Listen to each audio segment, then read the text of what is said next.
Hi, I'm junior reporter Jase for Go on Shaw TV. I'm here with Kelsey for Alberta Milk. So tell me, what do you have here? So today we've got our educational booth we've got set up.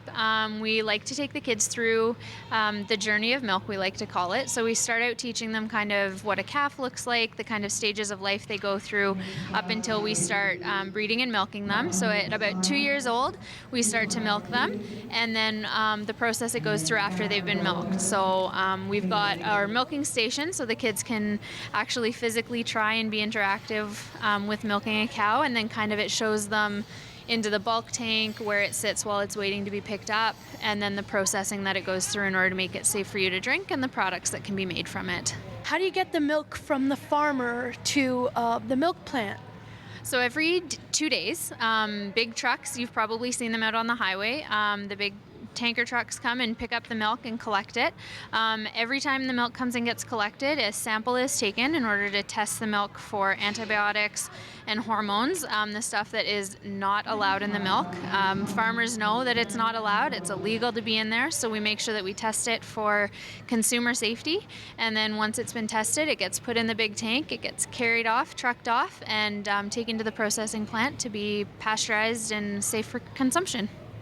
So what happens if the antibiotics get into the milk? So if a farmer is found to have antibiotics or hormones in their milk, because the trucks are picking up milk from multiple farms, the entire truck is dumped, it has to be cleaned, and then the farmer is actually fined. And because multiple farms have their milk in that truck, the farmer is actually responsible for the other farmers who have lost their product, along with having to dump because of those antibiotics or hormones. So a lot of people don't know where milk actually comes from. Where does it? So this is exactly why we've got this booth set up. So we like to teach them that milk doesn't just come from the shelf or from the cooler at the grocery store. So most milk that you'll find comes from Holstein cows, which are these black and white cows you can see behind me here, and that's where the majority of milk in the grocery stores come from, but it definitely comes from more than just the shelf. It comes from the cow. Is there any other cows that are milked or anything like that? Yeah, so there's different breeds. The two most common are the Holstein behind me, so the black and white cows that you will frequently see.